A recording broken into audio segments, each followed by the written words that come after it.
Hello students. बच्चों, आज current electricity का लेक्चर नंबर 4 है, जिसमें आज हम कंडक्टेंस, कंडक्टिविटी और करंट डेंसिटी के बारे में पढ़ेंगे। लास्ट वीडियो में हमने रेजिस्टेंस एंड रेजिस्टिविटी पढ़ा था, है ना। आज हम कंडक्टेंस, कंडक्टिविटी और फिर फाइनली हम करंट डेंसिटी पढ़ेंगे। तीनों इंपॉर्टेंट टॉपिक्स हैं, ठीक है, जो कि टर्म्स हैं एक्चुअली जो यूज होंगी हमें, है ना। अभी हमने लास्ट जो रेजिस्टेंस एंड रेजिस्टिविटी पढ़ा था, उसी का रेसिप्रोकल होता है कंडक्टेंस एंड कंडक्टिविटी। ये थोड़ा सा हमको अलग से पढ़ना है, करंट डेंसिटी, ठीक है। तो चलिए लेट्स स्टार्ट। सी स्टूडेंट, सबसे पहले हम स्टार्ट करते हैं कंडक्टेंस से। कंडक्टेंस क्या होता है? द इनवर्स और reciprocal of resistance is called conductance. हमने लास्ट वीडियो में रेजिस्टेंस पढ़ा था। रेजिस्टेंस क्या होती थी? रेजिस्टेंस कंडक्टर की ऐसी प्रॉपर्टी जो फ्लो ऑफ करंट को अपोज कर रही होती है, रेजिस्ट कर रही होती है ना। Resistance the property of the conductor और resistor by virtue of which it opposes the flow of current. रोकने, ब्रेकर का काम कर रहा था तो वो रेजिस्टेंस होता था। उसी का जस्ट उल्टा रेसिप्रोकल, है ना। जी से डिनोट कर रहे हैं कंडक्टेंस को। G equals to what? 1/r, है ना। आप जानते हैं डिनोमिनेटर में आ गया, यानी कि अगर ये रेजिस्टेंस कम हो रहा होगा तो कंडक्टेंस बढ़ रहा होगा, है ना। इसी का उल्टा, मतलब कि कंडक्टर अपने में से कितना अलाउ कर रहा है करंट को जाने के लिए, है ना। करंट अलाउ करेगा, कंडक्टर अलाउ करेगा अपने में से ज्यादा करंट जाने के लिए, है ना, और रेजिस्टेंस कम से कम करने के लिए, ठीक। तो वो क्या कहलाएगा? मतलब कि उसका कंडक्टेंस कहलाएगा, उस कंडक्टर का कंडक्टेंस कहलाएगा। जितना ज्यादा उसके वो कंडक्ट करेगा, जितना ज्यादा उसमें से करंट फ्लो हो सकता है, जितना कम उसमें रेजिस्टेंस होगा उतना ज्यादा कंडक्टेंस होगा, ठीक है। चलिए, तो अभी हम इस पे अंदर भी घुसेंगे बिल्कुल वायर के, ठीक है। वायर के अंदर क्या होता है, जैसे हम रेजिस्टेंस के अंदर रेजिस्टेंस पढ़ रहे थे तो वायर के अंदर घुस गए थे, हम मेटल के अंदर घुस गए थे, वैसे इसमें भी घुसेंगे। पहले थोड़ा सा मैथमेटिकली देख लेते हैं, ठीक है। देखिए यहाँ पे G equals to 1/r। R की यूनिट होती थी ओम, है ना। R की यूनिट क्या होती थी? ओम। ऊपर 1 है तो कोई दिक्कत ही नहीं, यहाँ पे क्या है? ये ओम में, ठीक है। तो SI unit of conductance G, है ना, वो क्या हो गई आपकी? ओम है। ओम ऊपर चला जाएगा तो क्या हो जाएगा? ओम इनवर्स, है ना, या फिर इसको ये ओमेगा इनवर्स भी लिखते हैं। क्लियर है इतना? इसी को हम मोह भी बोलते हैं। ओम इनवर्स को मोह बोलते हैं। ओम का उल्टा रेसिप्रोकल मोह, है ना। तो ये इसकी यूनिट हो गई, कंडक्टेंस की यूनिट हो गई, ठीक है। तो साइमन जी ने ये कंडक्टेंस की प्रॉपर्टी को बताया था, है ना। ओम भी एक साइंटिस्ट है, साइमन भी साइंटिस्ट है, तो इसलिए इसको हम साइमन के नाम से भी जानते हैं, ठीक है ना, जिसको एस से डिनोट करते हैं, ठीक है ना। मोह या फिर ओम इनवर्स या फिर मोह, और मोह को हम ऐसे बनाते हैं उल्टा ओम, ये, है ना, ये उल्टा ओम बना देते हैं मोह को, या फिर कैपिटल एस से भी डिनोट करते हैं, ठीक है। तो कभी भी तीनों में से कुछ भी आ जाए समझ जाइएगा ये कंडक्टेंस की यूनिट, ऐसा यूनिट है। क्लियर है यहाँ तक? चलिए, तो कंडक्टेंस का मैंने क्या बोला? कंडक्टेंस मतलब होता है कि कोई भी कंडक्टर अपने में से कितना ज्यादा से ज्यादा करंट को अलाउ कर रहा है फ्लो होने के लिए, है ना। लाइक सपोज एक कंडक्टर हमने बना दिया लाइक दिस, ये कंडक्टर है और इस कंडक्टर में बहुत सारे नंबर ऑफ फ्री इलेक्ट्रॉन्स है, नंबर डेंसिटी ऑफ इलेक्ट्रॉन, जो कि हमने बोला था एन क्या होता था? Number density of free electrons, ठीक है। और ये इसका क्रॉस सेक्शन एरिया है। ए क्या है? एरिया ऑफ क्रॉस सेक्शन, जो हमने लास्ट टाइम बात किया था, एरिया ऑफ क्रॉस सेक्शन, ठीक। ये इसकी लेंथ है, ये डायमेंशन हमने ले ली, area cross section area a, और ये लेंथ ले लिया हमने, है ना, length of the conductor, suppose length of conductor, ठीक है, लेंथ ऑफ कंडक्टर, ठीक है। तो हमने कंक्लूजन निकाला था लास्ट रेजिस्टेंस का। रेजिस्टेंस की प्रॉपर्टी, रेजिस्टेंस का फॉर्मूला होता था हमारा R=m/n(e²τ L/A), जो कि हमने डिडक्शन ऑफ ओम्स लॉ से निकाला था, ठीक है। जिसमें हमने ये बोला कि सारी क्वांटिटी जो है m/n(2τ) कांस्टेंट है, तो ये R जो है डायरेक्टली प्रोपोर्शनल टू n और इनवर्सली प्रोपोर्शनल टू a हो गया था, जिसकी वजह से हमने क्या बोला था? ρL/A।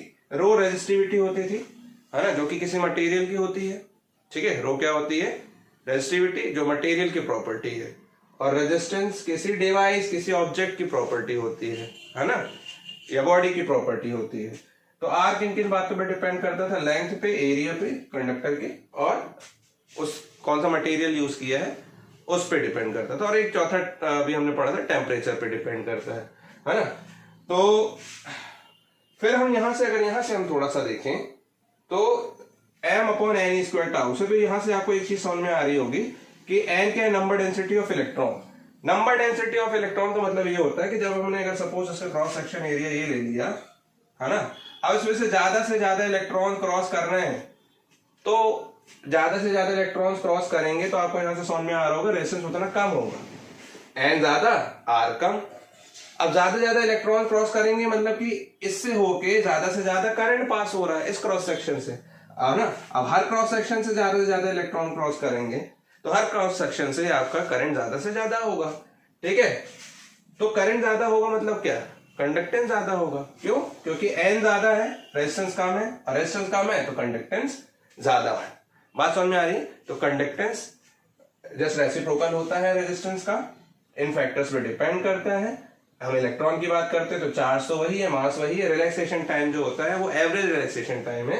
एवरेज रिलैक्सेशन टाइम को हम एक सा मान के चलते हैं, जबकि दो इलेक्ट्रॉन्स, कोई जरूरी नहीं है दो इलेक्ट्रॉन्स के बीच का जो कॉलिजन होता है उसके बीच का टाइम जो होता है उसको बोलते हैं रिलैक्सेशन टाइम। वो अलग अलग कॉलिजन के लिए अलग अलग होता है, लेकिन ये टाउ जो हम लिखते हैं वो एवरेज होता है पूरे कंडक्टर का। तो हम कंडक्टर की बात कर रहे हैं, इस कंडक्टर का जो रेजिस्टेंस है टाउ पे डिपेंड कर रहा है। रिलैक्सेशन टाइम कम होता है, रेजिस्टेंस ज्यादा होता है, कंडक्टेंस कम होता है। रिलैक्सेशन टाइम ज्यादा होता है मतलब कि दो कोलिजन के बीच में बहुत टाइम ले रहा है अगर मान लीजिए, है ना, तो रेजिस्टेंस कम होगा, कंडक्टेंस ज्यादा होगा। बात समझ में आ रही है आपको? ठीक है, तो ये था कंडक्टेंस, जिसकी ये प्रॉपर्टी थी और ये इसका फॉर्मूला था। चलिए, ये अगर आपको समझ में आ गया है। और एक चीज और, लेंथ और एरिया पे भी डिपेंड करता है। जैसे कि हमने बोला कि लेंथ ज्यादा है तो रेजिस्टेंस ज्यादा है, लेंथ ज्यादा है रेजिस्टेंस ज्यादा है ना, यानी कि कंडक्टेंस कम है। ऑब्वियसली लेंथ जितनी कम होगी कंडक्टेंस उतना ज्यादा होगा, है ना। अगर मैं यहां से G का फॉर्मूला निकाल लूं, G, तो G क्या आ रहा है आपका, यहां से G आ रहा है आपका क्या, N E square tau upon M A by N, यानी कि G directly proportional to A है और G inversely proportional to L है। एरिया ज्यादा होगा कंडक्टेंस ज्यादा होगा, लेंथ कम होगी कंडक्टेंस ज्यादा होगा। बात समझ में आ रही है आपको? ठीक है, चलिए नोट कीजिए, फिर हम बात करते हैं कंडक्टिविटी की। से स्टूडेंट्स, कंडक्टिविटी क्या होती है? कंडक्टिविटी इज इनवर्स और रेसिप्रोकल ऑफ रेजिस्टिविटी, है ना। अब रेजिस्टिविटी जैसे कि एक मटेरियल की प्रॉपर्टी होती है, मैंने आपको बताया था, ठीक है, ऐसे ही कंडक्टिविटी भी मटेरियल की प्रॉपर्टी और जस्ट रेसिप्रोकल है किसकी, रेजिस्टिविटी की। इसको हम कैसे डिनोट कर रहे हैं, सिग्मा से। Sigma is equal to what, 1 upon rho. Rho को हम क्या बोलते थे, रेजिस्टिविटी, ठीक है। तो इससे अगर एसआई यूनिट निकालेंगे तो एसआई यूनिट क्या हो जाएगी, SI unit of conductivity is, यहां से हम क्या ले लेंगे, रो। रेजिस्टिविटी की यूनिट क्या होती थी अगर आपको याद हो, ओम मीटर होती थी। क्या होती थी, ओम मीटर। तो ये ऊपर चला जाएगा, ऊपर चला जाएगा तो क्या हो जाएगा, ओम इनवर्स मीटर इनवर्स, है ना। या फिर इसको हम क्या बोलते हैं, ओम इनवर्स को हमने क्या बोला, मो, क्या बोला हमने, मो मीटर इनवर्स, या फिर मो पर मीटर, ठीक है। अभी हम उसके बात करते हैं थोड़ी देर में, हम उसके कंसेप्ट की, है ना। पहले मैथमेटिकली देख लिया, मो पर मीटर, ठीक है। या फिर मो को ही हम क्या बोल रहे हैं, साइमन, साइमन पर मीटर, ठीक है। ये होती है एसआई यूनिट। चलिए, तो इस पे हमने ये देखा था कि जैसे हमने रेजिस्टेंस के फॉर्मूले से देखा था, R is equal to what, rho L by A। Rho यानी कि वन अपॉन हम सिग्मा बोल सकते हैं यहाँ पे, R is equal to 1 upon sigma L by A, ठीक है। तो या फिर हम सिग्मा इज इक्वल टू बोल सकते हैं L अपॉन RA, ये बोल सकते हैं ना, ठीक। और 1 अपॉन आर क्या है आपका, 1 अपॉन आर जी है, तो sigma is equal to g l by a. अब आपको थोड़ा सा समझ में आ रहा होगा, ठीक है। सिग्मा इज इक्वल टू होता है आपका जी एल बाय ए यहाँ पे, ठीक है। तो l length of the conductor, फिर से बात करेंगे, a cross section area of the conductor, g conductance है, ठीक है। तो अगर सपोज मैंने बोल दिया कि मैंने जो वॉल्यूम है वो 1 मीटर क्यूब का ले लिया, एल मैंने यहाँ पे कितना ले लिया 1 मीटर, एरिया कितना ले लिया 1 मीटर स्क्वायर, ठीक है, एरिया 1 मीटर स्क्वायर ले लिया, मतलब कि कोई भी क्रॉस सेक्शन हो सकता था, ये किसी भी शेप का हो सकता था, यहाँ पे सिलिंड्रिकल शेप का है, ठीक है। तो उस कंडीशन में सिग्मा इज इक्वल टू कितना हो जाएगा जी, मतलब कि जितना कंडक्टेंस है 1 मीटर क्यूब के वायर में, जिसका एक cross section area 1 metre square है, लेंथ 1 मीटर है, उसमें जितना कंडक्टेंस अलाउ करेगा मटेरियल, कौन, मटेरियल, यानी कि कॉपर है तो कॉपर, कॉपर से ज्यादा सिल्वर है ना, सिल्वर की कंडक्टिविटी ज्यादा होगी है ना, क्योंकि सिल्वर में ज्यादा नंबर डेंसिटी ऑफ इलेक्ट्रॉन्स है, ठीक है। तो जितना ज्यादा कंडक्टेंस इस डायमेंशन वाले 1 मीटर क्यूब डायमेंशन वाला जितना ये कंडक्टेंस ऑफर करेगा, वही उस मटेरियल की कंडक्टिविटी होगी। ध्यान रखिएगा, कंडक्टेंस प्रॉपर्टी होती है पूरे डिवाइस, पूरे है ना, हमने ले लिया 10 मीटर का वायर, तो कंडक्टेंस उसका है ना, वो उसका कंडक्टेंस हम बोल रहे हैं क्या, कंडक्टेंस के रेजिस्टेंस के रेसिप्रोकल है।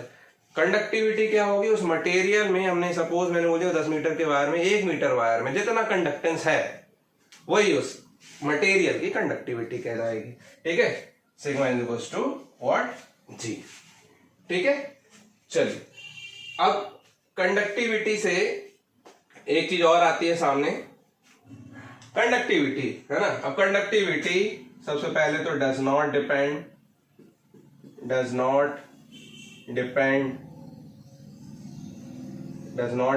ऑन डायमेंशंस पे डिपेंड नहीं करती है ना, डायमेंशन पे डिपेंड नहीं करेगी, ठीक, जैसे रेसिस्टिविटी डिपेंड नहीं करती थी ना डायमेंशन पे, हाँ, ये लेकिन टेम्परेचर पे डिपेंड करेगी है ना, but it is temperature dependence है ना, टेम्परेचर डिपेंडेंस, टेम्परेचर पे डिपेंड करने लग जाएगी।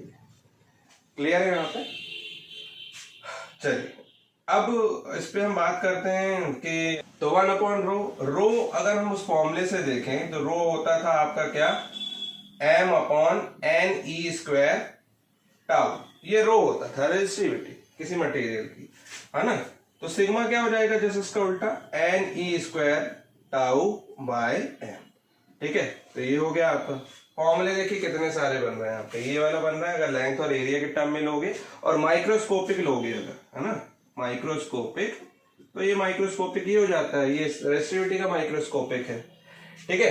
तो यहाँ पे देखिए number density of free electron जितने ज्यादा, कंडक्टिविटी उतनी ज्यादा है ना, यानी कि रो डायरेक्टली प्रोपोर्शनल है यहाँ पे एन के, रो डायरेक्टली प्रोपोर्शनल है टाउ के। और चार्ज और मास की बात करें तो वो तो इलेक्ट्रॉन का ही हम ले रहे हैं, कंडक्टेंस कंडक्टर के अंदर, ठीक है ना। तो नंबर डेंसिटी ऑफ जितने ज्यादा इलेक्ट्रॉन्स होंगे किसी पार्टिकल के, सॉरी किसी कंडक्टर के अंदर, किसी क्रॉस सेक्शन एरिया है ना, या एक पर्टिकुलर हमने डायमेंशन ले लिया, वॉल्यूम ले लिया, उसमें जितने भी नंबर डेंसिटी ऑफ इलेक्ट्रॉन्स होंगे उतना ज्यादा कंडक्टिविटी होगी।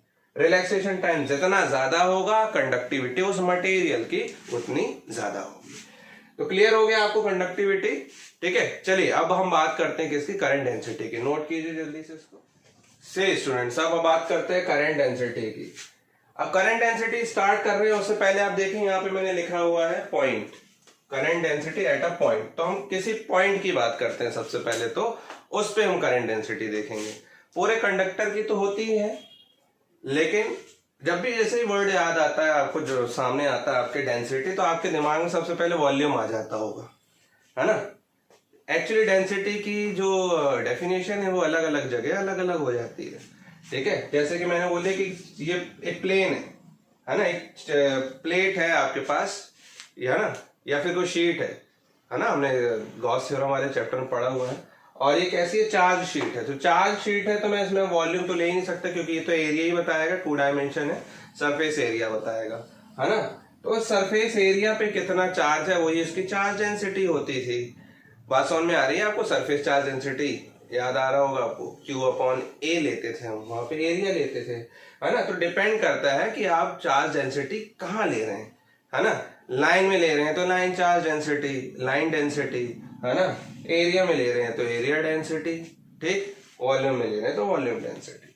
तो यहाँ पे हम बात वॉल्यूम की नहीं करेंगे, हम यहाँ पे बात करेंगे एरिया की, ठीक है। जैसे कि हमने कोई मेटल ले लिया, ठीक है, सपोज ऐसा कुछ ले लेते हैं थोड़ा सा अलग, है ना, मेटल का एक पीस ले लिया लाइक दिस, ऐसा कुछ बनाने की कोशिश कर रहा हूँ 3 डायमेंशन, क्योंकि जो आप वायर लोगे वो तो 3 डायमेंशन ही रहेगा, मतलब कि वॉल्यूम रहेगा उसमें कुछ ना कुछ, ठीक। लेकिन करंट डेंसिटी की डेफिनेशन ये है students, current density at a point in a conductor is defined as a amount of current flowing per unit area, है ना, flowing per unit area of the conductor around that point provided the area is held in a direction normal to the current. अब यहाँ पे एक चीज और आ गई कि around that point the area is held in a direction normal to the current, है ना। तो आपने पढ़ा हुआ है कि एरिया की स्केलर क्वांटिटी होती है, लेकिन मैंने फिर आपको लास्ट वीडियो में, लास्ट चैप्टर में, लास्ट यूनिट में याद दिलाया था कि एरिया यहाँ पे अब हम फिजिक्स में जो पढ़ेंगे वो एरिया वेक्टर पढ़ेंगे। एरिया वेक्टर मतलब कि जब तक ये सरफेस है इसमें आप मैथमेटिकली इसका लेंथ इनटू ब्रेड्थ बस ले रहे हैं तो ये स्केलर है ना। लेकिन जब इसमें से होके कोई वेक्टर क्वांटिटी जा रही होगी, है ना, जैसे कि इलेक्ट्रिक फील्ड जा रही थी, तो ये क्या कहलाने लग गया था, आपका एरिया वेक्टर कहलाने लग गया था, है ना। ऐसे ही अब क्या होगा, अब होगा ये कि अगर इसमें से होके करंट क्रॉस पास करने लग जाएगा, ठीक है ना। सपोज मैंने ये क्रॉस सेक्शन एरिया यहां से कुछ लेने की कोशिश करता हूं, सपोज दिस, ये ले लिया मैंने, ये ऐसा कुछ बनाया मैंने, ठीक है। तो ये क्रॉस सेक्शन एरिया अगर माने ले लिया मैंने, ठीक है, छोटा सा क्रॉस सेक्शन एरिया, है ना, और इस छोटे से क्रॉस सेक्शन एरिया को मैंने ऐसे ही रखा हुआ है जस्ट पैरेलल टू द ये दिस सरफेस, ठीक। अब इसमें से होके जितना करंट जाएगा, और करंट कैसे जाएगा, मैंने आपको बताया करंट कैसे जाएगा। यहाँ पे R equals to what, R equals to M into L N E square tau, R equals to V by I, है ना, M L upon N E square tau. अगर आप पोटेंशियल दे रहे हो, ठीक है, पोटेंशियल दे आई को यहां से हम ले लेंगे N E square tau by M L और साथ में वी, ठीक है। अब यहां से जितने नंबर डेंसिटी ऑफ इलेक्ट्रॉन्स होंगे यहां से इस क्रॉस सेक्शन एरिया को क्रॉस कर रहे होंगे, ठीक है, यहाँ पे ए भी था सॉरी, ठीक है, इस क्रॉस सेक्शन एरिया को क्रॉस कर रहे होंगे एक ही टाइम पे, क्योंकि करंट की डेफिनेशन होती है flowing rate of flow of charge, हम बोलते हैं सॉरी, है ना, तो rate of flow of charge, ठीक है। तो वो हमने एक बात की थी कि rate of flow of charge तो ठीक है किसी कंडक्टर के अंदर, लेकिन यहाँ पे करंट डेंसिटी की हम बात कर रहे हैं, तो इलेक्ट्रॉन तो यहाँ से भी जा रहा है, यहाँ से भी जा रहा है, यहाँ से भी जा रहा है, हर हिस्सा कैसे जा रहा है। टोटल एरिया सरफेस एरिया का मैंने बोल दिया सपोज एस है, यहाँ पे एस लगा देते हैं, सपोज सरफेस एरिया एस है, उसमें से हमने छोटा सा एक डिफरेंशियल एलिमेंट ले लिया, ये ds, है ना, ये वाला, मतलब कि ये पूरा का पूरा हमने एरिया ले लिया, छोटा सा एरिया ds। अब इसमें एक ही टाइम पे जितने नंबर ऑफ इलेक्ट्रॉन्स क्रॉस कर रहे होंगे, है ना, वो उस पर्टिकुलर एरिया की करंट डेंसिटी होगी, है ना। अब यहाँ पे देखिए, अगर मान लीजिए मैं ये थोड़ा सा मैं इसको टिल्ट करके बना दूं, ठीक है, यहां से कोशिश कर रहा हूं मैं कि कुछ मैं ऐसा बना दूं, सपोज लाइक दिस, ऐसे, हाँ? शायद मैं नहीं बना पा रहा हूँ लेकिन आपको समझ में आ रहा होगा। मैंने अब इसको थोड़ा सा ऐसे बना दिया एरिया, है ना। तो इसका मतलब ये नहीं है कि अब इसमें से होके इलेक्ट्रॉन जो जा रहे हैं वो नहीं होगा डिफाइंड, नहीं, इसमें से भी होगा, और इसमें से भी उतने ही इलेक्ट्रॉन जा रहे होंगे जितने इसमें से एक टाइम पे जा रहे हैं, है ना। यहां से मैंने बोले कि इलेक्ट्रॉन्स ऐसे करके जा रहे हैं, ये इलेक्ट्रॉन्स थे पूरे ऐसे एक साथ जा रहे थे, ऐसे, ठीक है, ऐसे करके इलेक्ट्रॉन जा रहे थे। तो अब इसमें जो इलेक्ट्रॉन जा रहे हैं, तो हो सकता है इस कॉलम वाला एक इलेक्ट्रॉन यहाँ एंटर कर गया, लेकिन ये वाला भी एंटर नहीं किया, लेकिन अगला वाला तो कर गया ना, ये वाला इलेक्ट्रॉन तो अंदर एंटर कर गया था उसी टाइम पे। तो एक ही टाइम पे अगर मैंने बोल दिया इसमें से अगर एक सेकंड में 90 या 100 इलेक्ट्रॉन जा रहे हैं, तो यहाँ पे भी एक सेकंड में 100 इलेक्ट्रॉन ही जा रहे होंगे। बात समझ में आ रही है आपको? 100 इलेक्ट्रॉन ही एक टाइम पे उस पर जा रहे होंगे, क्योंकि इलेक्ट्रॉन सब जगह है, ठीक। और हमने यहाँ पे बोला हुआ है कि of the conductor around that point provided the area is held in a direction normal to the current. Current की डायरेक्शन क्या होगी? अगर इलेक्ट्रॉन जो है वो ऐसे जा रहे हैं तो ऑब्वियसली करंट कैसा जा रहा होगा? ऐसे। अब इस क्रॉस सेक्शन एरिया को क्रॉस कर रहा है, इस पॉइंट की बात करें, इस पॉइंट को क्रॉस कर रहा है, क्योंकि हमने यहाँ पॉइंट बोला हुआ है ना। तो ऐसे हर पॉइंट से यहाँ पे ये वाला भी पॉइंट है, ये वाला भी पॉइंट है, हर पॉइंट की बात कर रहे हैं यहाँ पे, हर पॉइंट को क्रॉस कर रहा है इलेक्ट्रॉन, हर पॉइंट पे क्या होगा? करंट होगा। ठीक है, तो हर पॉइंट पे करंट होगा और वो कैसा होगा? एरिया के नॉर्मल होगा। ठीक है, तो एरिया के नॉर्मल, जैसे कि इसका इससे नॉर्मल ये आ रहा है, इससे हम बात करें इस पर्टिकुलर एरिया की, तो इससे नॉर्मल ये होगा। ठीक है, इससे नॉर्मल ये होगा, लेकिन करंट की डायरेक्शन तो यही होगी। करंट की डायरेक्शन क्या होगी? Of the conductor around that point provided the area is called in a direction normal to the current, है ना, in a direction normal to the current. Current की ही डायरेक्शन में हमको क्या लेना है? नॉर्मल को लेना है, इस चीज को ध्यान रखिएगा, है ना। बात समझ में आ रही है? करंट की ही डायरेक्शन में हमको क्या लेना है? ये बोला ना यहाँ पे, in the direction around that point provided the area is held in a direction normal to the current. ठीक है, तो नॉर्मल की ही डायरेक्शन में क्या लेना है हमको? करंट लेना है ना, नॉर्मल टू द करंट। ठीक है, एरिया हमको वही लेना है जो करंट की डायरेक्शन में होगा, है ना। तो सपोज इसका क्रॉस सेक्शन एरिया ये है, अब करंट ऐसे जा रहा है, अगर करंट ऐसे जा रहा है तो इसका नॉर्मल भी उसी साइड होगा। ठीक, तो अकॉर्डिंग टू डेफिनेशन मैथमेटिकली अगर हम देखें, इसको हम डिनोट कर रहे हैं जे से, तो जे क्या होगा? करंट पर यूनिट एरिया। एरिया ए है, एस है, व्हाटएवर, एस ले लीजिए, चलिए, है ना। तो ये क्या होगा? आपका करंट डेंसिटी होगा, है ना। तो इसकी यूनिट क्या होती है? एम्पियर। इसकी होती है मीटर स्क्वायर, क्योंकि एरिया है, सरफेस एरिया, है ना। तो एरिया यूनिट हो गया एम्पियर पर मीटर स्क्वायर। ठीक है, करंट डेंसिटी की यूनिट, ऐसा unit of current density, current density is ampere metre square. Clear है यहां तक? चलिए, लेकिन मैंने यहां पे एक छोटा सा एरिया लिया था, ds, छोटे से एरिया में छोटा सा करंट फ्लो हो रहा होगा, di, है ना। तो di इक्वल टू व्हाट? इसको मैं इस साइड ले जाऊं, करंट डेंसिटी हर पॉइंट पे सेम होगी, हर पॉइंट की बात कर रहे हैं, है ना। और मैं अगर पूरे सरफेस के लिए निकालना चाहूंगा करंट डेंसिटी, तो मैं क्या करूंगा? I is equal to di, छोटा सा करंट, जे हर पॉइंट पे सेम ही होना है। ठीक है, और ये क्या है? ds differential element, small element of surface area हो गया। ठीक है, अब मुझे पूरे का निकालना है, तो मैं क्या करूंगा? di को इस तरफ इंटीग्रेट करूं, इस तरफ भी इंटीग्रेट करूंगा, j डॉट ds, और ds सरफेस इंटीग्रेशन करूंगा क्योंकि सरफेस एरिया के रिस्पेक्ट में कर रहे हैं, है ना। तो टोटल एरिया कितना s है, तो ये i हो जाएगा, i इंटू ये j, और ds का इंटीग्रेशन हो जाएगा s, ये हो गया। अब देखिए एक चीज मैंने आपको बताया कि एरिया क्या है? एरिया वेक्टर होता है यहाँ पे, है ना। तो अगर एरिया वेक्टर है तो इसके अकॉर्डिंग, है ना, अकॉर्डिंग टू दिस ये क्या हो जाना चाहिए? करंट डेंसिटी हो जानी चाहिए आपकी क्या? Vector quantity. अगर ये ऐसा है, I तो स्केलर है, S क्या है? वेक्टर क्वांटिटी, तो ये भी वेक्टर क्वांटिटी होगी क्योंकि स्केलर अपॉन वेक्टर वेक्टर होता है। ठीक है, तो ये क्या है? It is a vector quantity, it is a vector quantity. Clear है आपको, है ना। अब वेक्टर क्वांटिटी है और ये स्केलर क्वांटिटी है ना। बात आती है कि ये क्या, ये डॉट प्रोडक्ट होंगे, क्योंकि जे भी ये है और एस भी क्या, ये बीच में क्रॉस प्रोडक्ट होंगे, मल्टीप्लिकेशन तो हो रहा है, लेकिन क्या क्रॉस मल्टीप्लिकेशन होगा या डॉट मल्टीप्लिकेशन, मतलब क्रॉस प्रोडक्ट लेंगे या डॉट प्रोडक्ट लेंगे? तो ऑब्वियसली डॉट प्रोडक्ट लेंगे। क्यों? क्योंकि आई क्या है? आई स्केलर क्वांटिटी होती है, करंट स्केलर क्वांटिटी है, और दो वेक्टर्स का डॉट प्रोडक्ट जो होता है वो स्केलर बनाता है, क्रॉस प्रोडक्ट तो वेक्टर होता है ना। तो आई इक्वल टू क्या होगा? जे डॉट ds होगा। इस चीज को भी ध्यान रखिएगा। ठीक है, चलिए अब इसके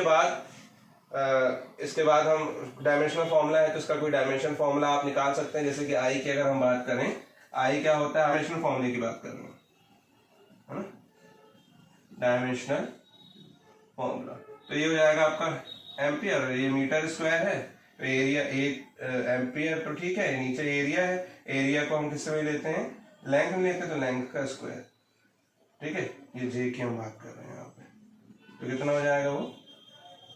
m की पावर 0, लेंथ -2, है ना, टाइम की पावर भी 0, है ना, टाइम का डायमेंशन 0 और एम्पियर का डायमेंशन, तो ये इसका डायमेंशन फॉर्मूला हो जाएगा। ठीक है, क्लियर है। चलिए कुछ न्यूमेरिकल्स देखते हैं हम इस पे, चलिए जल्दी से नोट कीजिए। स्टूडेंट बहुत ही अच्छा क्वेश्चन दिया हुआ है यहाँ पे, जैसे कि आपको बोल रहा है क्या, calculate the electrical conductivity of the material of a conductor of length 3 metre, area cross section 0.02 millimetre square, having a resistance of 2 ohm. Calculate करना है आपको यहाँ पे इलेक्ट्रिकल कंडक्टिविटी, है ना। क्या कैलकुलेट करना है, कंडक्टिविटी सिग्मा। क्या दिया है आपको, लेंथ दी हुई है कंडक्टर की, है ना, लेंथ कितनी 3 मीटर, और एरिया दिया हुआ है आपको, cross section area 0.02 millimetre square. तो बच्चों आप इसको चेंज कीजिए, चेंज करना है किसमें, मीटर में, क्योंकि मिलीमीटर में दिया है ना, तो 0.02 इंटू 10⁻³ लेकिन मिलीमीटर स्क्वायर एरिया है तो 10⁻⁻6 हो जाएगा। ठीक है, ठीक है, वेरी गुड। फिर उसके बाद अब आप बोलोगे हैविंग अ रेजिस्टेंस ऑफ 2 ओम, तो आर भी दिया हुआ है 2 ओम। ठीक है, और मटेरियल की कंडक्टिविटी, मटेरियल की होती है कंडक्टिविटी फाइंड आउट करनी। तो आपको पता है formula sigma is equal to what, 1/रो, और रो क्या होता है, रो होता है RA/L, है ना, RA/L ये होता है। लेंथ कितनी दी हुई है बच्चों, 3 दी हुई है ना, नीचे वाले स्टेप में कर लेते हैं। Sigma is equal to 3/R, R कितना है 2, एरिया कितना है 0.02 इंटू 10⁻⁻6, है ना, कोई दिक्कत नहीं है, सॉल्व करना है आपको। पॉइंट कैंसिल करके ऊपर 100 लगा दीजिए, क्योंकि नीचे 0.2 है, 2 डिजिट्स हैं यहाँ पे, तो ये हो जाएगा आपका कितना। इसको कैंसिल भी कर सकते हो आप चाहे तो, है ना। कैसे कैंसिल कर सकते हो आप इसको, 2 है आपका और ये हो जाएगा 1.5। फिर आप क्या करोगे, 2 से कैंसिल करोगे तो 1.5 का आधा कितना होता है, 1.5 का आधा 0.75, तो 0.75 में 100 का मल्टीप्लाई कर दोगे तो हो जाएगा आपका कितना 75 इंटू 10 टू द पावर, ये 6 ऊपर जाके कितना हो जाएगा, -6 ऊपर जाके +6। एक पॉइंट के बाद चाहिए रहता है तो 7.5 into 10 to the power, point है ना, ये बढ़ जाएगा 7। यूनिट क्या होती है, या तो मोह पर मीटर या फिर साइमन पर मीटर, ये ऐसे लिख सकते हो, है ना। ये इसका आंसर हो गया। ठीक है, इजी था ना। चलिए नोट कीजिए, नेक्स्ट क्वेश्चन करते हैं। सी स्टूडेंट, एक और बहुत अच्छा question. A wire carries a current of 0.5 ampere when a potential difference of 1.5 volt is applied across it. What is the conductance? If the wire is of length 3 meter and area of cross section 5.4 millimeter square, then calculate its conductivity. कोई बात नहीं, बहुत अच्छा question है। यहाँ पे आपको जो जो दिया है वो लिख लिया करो सबसे पहले तो, जो गिवन है। जैसे करंट दिया हुआ है आपको, किसी कंडक्टर का कितना कैरी कर रहा है, वायर का मतलब 0.5 एम्पियर। ठीक है, पोटेंशियल डिफरेंस भी यानी कि V भी दिया हुआ है आपका कितना 1.5 वोल्ट, ये अप्लाई कर रहे हैं हम कंडक्टर पे। तो कंडक्टेंस आपसे पूछ रहा है, कंडक्टेंस होता है G होता है 1/R, मतलब R निकालना पड़ेगा। और R क्या होता है आपका V/I, है ना, V/I यानी कि V/I। ठीक, निकाल लीजिए। I कितना है 1/2, 0.5 मतलब 1/2, और V कितना है 1.5 यानी कि 3/2, है ना, तो ये हो गया 3/2, 2 से 2 cancel, G is equal to 1/3, 0.33। कितना क्या होती है यूनिट G की, साइमन, है ना, या मोह होती है, मोह भी यूज कर सकते हो, कोई दिक्कत नहीं है ना। ये हो गया। अभी आपसे क्या पूछ रहा है, नेक्स्ट पूछ रहा है आपसे, if the length is of 3 metre, है ना, लेंथ भी दी हुई है 3 metre and area of cross section 5.4 millimetre square, यानी कि 5.4 multiply by 10 to the power -6 metre square, है ना। तो कैलकुलेट इट्स कंडक्टिविटी। तो कंडक्टिविटी क्या होती है 1/रेजिस्टिविटी, और रेजिस्टिविटी क्या होती है RA/L। ठीक है, तो सिग्मा इज इक्वल टू क्या हो जाएगा आपका, सिग्मा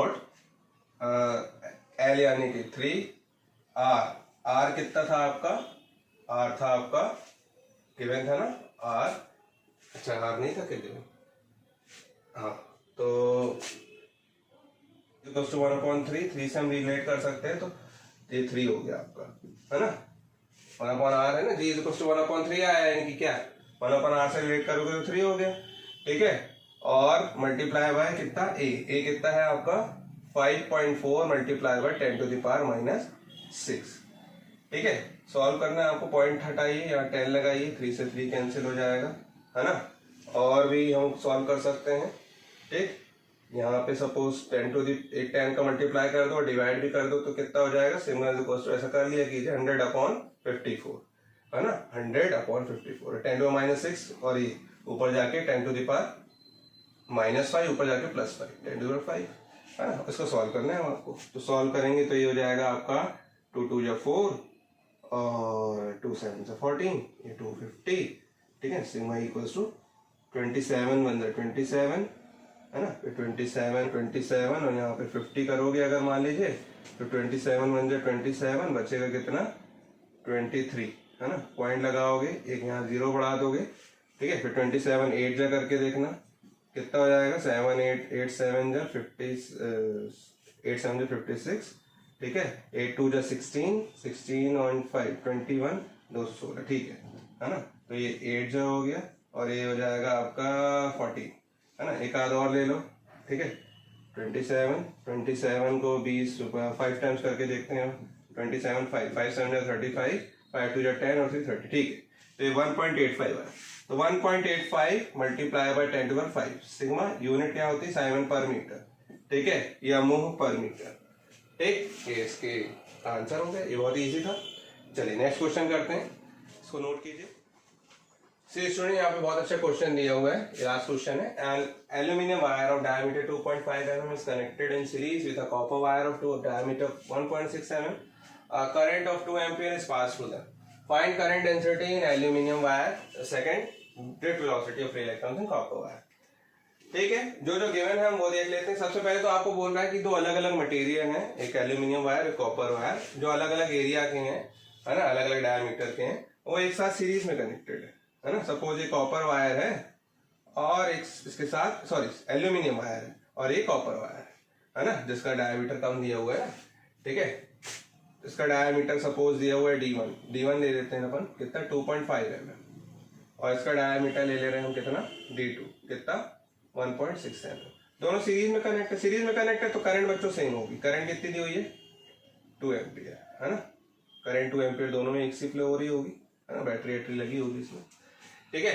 तो ऑब्वियसली डायमीटर नहीं है तो एरिया निकालने पड़ेंगे, और दोनों के निकालने पड़ेंगे क्योंकि दूसरे में ड्रिफ्ट वेलोसिटी पूछ रहा है, और ड्रिफ्ट वेलोसिटी पूछेगा तो वहां पे भी एरिया लग रहा होगा, है ना। तो क्रॉस सेक्शन एरिया सबसे पहले हम बात करते हैं किसके, एल्यूमिनियम वायर की। जो गिवन है वो देख लेते हैं। गिवन है क्या इसमें, डायमीटर D1 कितना 2.5 mm, तो 2.5 mm दिया है ना। तो हमको तो ऑब्वियसली एरिया निकालना है अगर, तो एरिया आप जानते हैं इसका क्रॉस सेक्शन एरिया कैसा होता है, सर्कल के फॉर्म में होता है ना, तो πr² लगेगा। तो रेडियस निकालना पड़ेगा, R1 ले लेते हैं। R1 क्या होगा, D1/2, that is 2.5 divided by 2, जो कि हो जाएगा 1.25 mm, है ना। तो चेंज करो आप मीटर में, तो 1.25 multiply by 10 to the power -3 mm metre, है ना। ये हो गया। अब एरिया ऑफ क्रॉस सेक्शन की बात करते हैं। Area of cross section, area of cross section, ठीक है, कितना हो जाएगा area of cross section, A1 दे दो नाम, ठीक है। πr1² 22/7 मल्टीप्लाई बाय R1 का स्क्वायर, R1 कितना 1.25 स्क्वायर, तो 1.25 इंटू 10 टू पावर -3 का भी स्क्वायर करो, 10 टू पावर -6।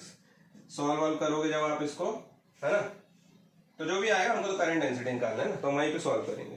थोड़ा सा ये रब कर रहा हूँ मैं यहाँ पे, ठीक है। करंट तो सब में सेम है, दोनों में सेम है। करंट डेंसिटी की बात करते हैं, है ना। थोड़ा सा यहाँ जगह बचा लेते हैं, यहाँ पे भी है, देखिए। तो ये करंट डेंसिटी होती है J=I/A, है ना। करंट डेंसिटी हम एल्यूमिनियम के लिए ले रहे हैं क्या, J1 ले ले रहे हैं सपोज, J=I/A1। I सेम है दोनों में, 2 एम्पियर है तो 2 लिख दिया हमने। A1 कितना है 22/7, 22/7 ऊपर ले लिया आपने, है ना, ये 2 था, और 1.25 22 के साथ है ना, तो 1.25 into 1.25 multiply by 10 to power -6।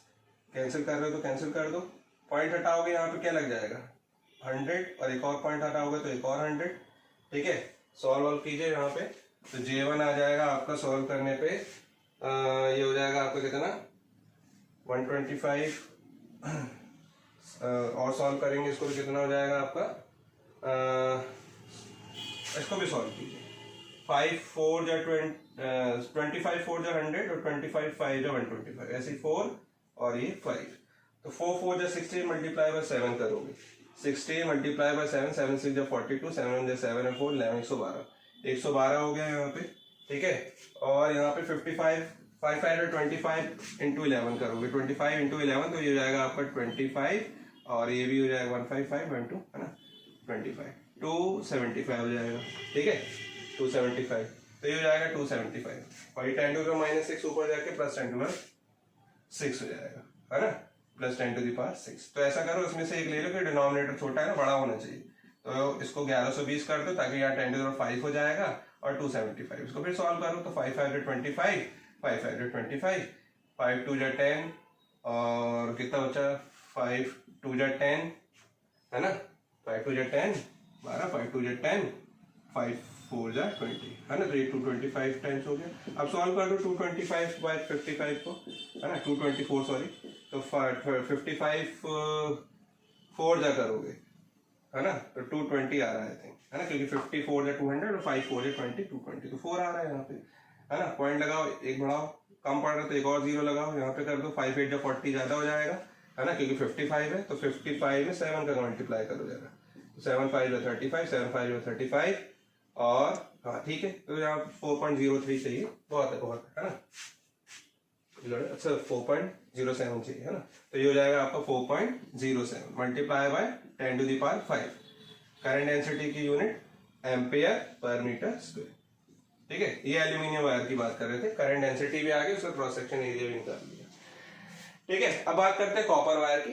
तो कॉपर वायर में भी हमको ड्रिफ्ट वेलोसिटी निकालनी है, उसमें भी फॉर्मूले में क्या आता है, एरिया आता है, एरिया ऑफ क्रॉस सेक्शन हमको इसका नहीं चलेगा, है ना, क्योंकि वो कॉपर वायर का निकालना है, तो कॉपर वायर का एरिया निकालना पड़ेगा, ठीक है। तो स्क्रीनशॉट वगैरह ले लीजिए इसके, ताकि मैं इसको रब कर सकूं। ले लिया, चलिए देखिए अब बात करते हैं किसकी, कॉपर वायर, ठीक है। देखिए copper wire,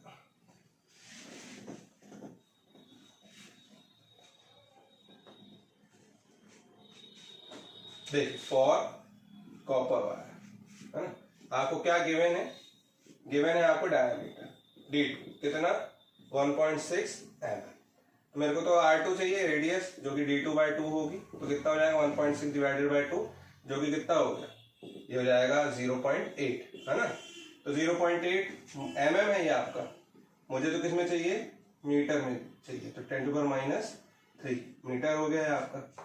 area of cross section की बात करते हैं, है ना, एरिया ऑफ क्रॉस सेक्शन, ठीक है, A2 नाम दे देते हैं, जो कि क्या होगा, वो भी वही है, सिलेंड्रिकल शेप का वायर है, तो पाई R2 स्क्वायर, पाई R2 स्क्वायर, पाई यानी कि 22/7 R2, R2 यानी कि 0.8 multiply by 0.8 into 10 to the power -6, क्योंकि 10 का होल स्क्वायर हो जाएगा, ठीक है। चलिए, तो हमको तो करंट डेंसिटी नहीं, हमको तो एरिया चाहिए था ना, मिल गया। अभी हम देखते हैं ड्रिफ्ट वेलोसिटी का फॉर्मूला, ठीक है। तो ड्रिफ्ट वेलोसिटी का फॉर्मूला अगर आपको याद हो तो I = NEAVD होता था, ठीक है। इसमें से अगर मैं VD निकालूंगा, ठीक है ना, तो VD हो जाएगा आपका I/NEA हो जाएगा। I आपका 2 एम्पियर है, N number density of free electron दे रखा है आपको, देखिए यहाँ पे क्वेश्चन में कॉपर वायर के लिए दे रखा था 10⁻29, है ना, चार्ज इलेक्ट्रॉन पे 1.6 इंटू 10⁻19 होता है, ठीक। और एरिया ऑफ क्रॉस सेक्शन आपका ये, ठीक है, कितना 22/7, ठीक है, तो 7 को मल्टीप्लाई यहाँ कर दो, यहाँ 22 मल्टीप्लाई बाय 0.8 का स्क्वायर और 10⁻6 को भी ऊपर ले जाते हैं, नहीं 10⁻6 इसी के साथ रहेगा, सॉरी, तो इंटू में 10⁻6, है ना, सॉल्व करना रहेगा आपको। तो ड्रिफ्ट वेलोसिटी हो जाएगी बच्चों यहाँ पे कितनी, पॉइंट कैंसिल कर दो यहाँ पे, तो देखिए यहाँ पे स्क्वायर है ना, पॉइंट कैंसिल करूंगा तो यहाँ 100 हो जाएगा, 10 का 100 मतलब कि ये 100, पॉइंट यहाँ कैंसिल करूंगा तो एक 10 यहाँ बढ़ जाएगा, ठीक है। तो देखिए यहाँ पे 2 7 14 हो गया, 14 और एक 10 यहाँ पे और मल्टीप्लाई कर दो, चलो 140, ठीक है, नहीं बच्चों 2 7 14 और अभी देख लेते हैं बाद में, अपॉन में कितना है 16 इंटू 22 इंटू 8 इंटू 8, है ना, थोड़ा और सॉल्व करते हैं उसके बाद देखते रहेंगे। अब यहाँ पे कितना है 10 टू द पावर 3, है ना, और नीचे कितना है 10 टू द पावर 29 में से 19 गए, 10 to the power 10, 10 to the power 10 और -6, 10 to the power 4, 10 to the power 4 ऊपर जाके 10 टू द पावर -4, क्लियर है ना, 10 टू द पावर 29 में से 19 गए तो 10, 10 में फिर 10 टू द पावर -6 यानी कि 10 टू -6 माइनस होगा तो 10 4 ऊपर जाके माइनस हो, ठीक है। चलिए और इसमें हम सॉल्व करें तो 2 7 जा 14, 2 8 जा 16, ठीक। और ज्यादा सॉल्व नहीं होगा आई थिंक, ठीक है ना। 8 8 जा 64 मल्टीप्लाई बाय 8 इंटू 22 करना है। तो आप ऐसा करो, ये पूरा ले लो, है ना। PD इक्वल्स टू व्हाट, 7000 ले लो पूरा, है ना, इंटू 10⁻⁻4 चलने दो। 10⁻⁻4 -5 के ऑर्डर में तो डेड वेलोसिटी आती है ना। अब इसको मल्टीप्लाई कर दो, 8 8 जा 64, 8 जा और 20, है ना। 8 8 जा 64 मल्टीप्लाई बाय 8, 8 4 जा 32, 8 6 जा 8 5 जा 40, 8 6 जा 48, 51, 512। 512 में फिर आप 22 का मल्टीप्लाई करोगे, है ना। आप पॉज करके खुद सॉल्व करेंगे, ज्यादा बेटर रहेगा, ठीक है। तो ये हो जाएगा आपका, और इसी को रखे रहने दो, या तो क्या है 22 मल्टीप्लाई बाय 512 और काट दो उसको, ठीक है। तो ये हो जाएगा आपका 3500 से 11 टाइम्स हो गया, ठीक, ठीक है। फिर अगर यहाँ से कैंसिल हो रहा है आपका, है ना, 2 टाइम्स से, तो 2 2 जा 4, 2 5 जा 10, 2 6 जा 12, ये हो गया आपका, है ना। यहाँ से हो जाएगा आपका 2 1 जा 2, 2 7 जा 14, 2 5 जा 10, 1750 यहाँ हो गया आपका। फिर और कैंसिल किया आपने, 2 1 जा 2, 2 2 जा 4, 2 8 जा 16, यहाँ पे 2 8 जा 16, 2 7 जा 14, 2 5 जा 10, ठीक है ना। 875 इसको 128 से मल्टीप्लाई कर, वो डिवाइड करना, 875 को डिवाइड करना 128 से, है ना। तो 128 7 टाइम्स कर लो, है ना।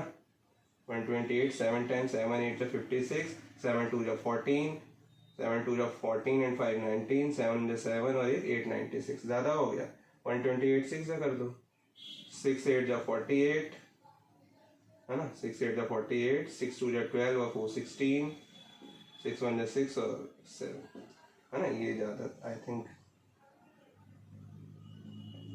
ठीक है। तो 128 6 जा 7 68 और 15 में से 8 गए 7, यहाँ बच्चा 6 तो 0 हो गया, यहाँ बच्चा था कुछ नहीं, 8 में से 7 गया 107 बचा, है ना। पॉइंट लगाया, 0 बढ़ाया, 128 मल्टीप्लाई बाय आप कितना कर दो, 8 करके देखो, 8 8 जा 64, 8 2 जा 16, 16 एंड 6 कितना हो गया, 16 एंड 6 22, 8 1 जा 8 2 10, है ना, यही है। तो 4.6 पॉइंट कितना, 6.8 कुछ आ रहा है, ठीक है। तो ये आ रहा है आपका drift velocity 6.8 into 10 to the power -4 metre per second, ठीक है। तो ये सॉल्व करने पे इतना आ रहा है, ठीक। तो इस तरीके से सॉल्व करना है आपको बच्चों। तो ये था आपका कंडक्टेंस, कंडक्टिविटी और करंट डेंसिटी, और उस पर बेस्ड न्यूमेरिकल्स थे, ठीक है। अभी हमको अब ओम्स लॉ का स्केलर फॉर्म पढ़ चुके थे, अब हम पढ़ेंगे ओम्स लॉ का वेक्टर फॉर्म, यानी कि जे सिग्मा और ई में हम रिलेशन देखेंगे, ठीक है ना।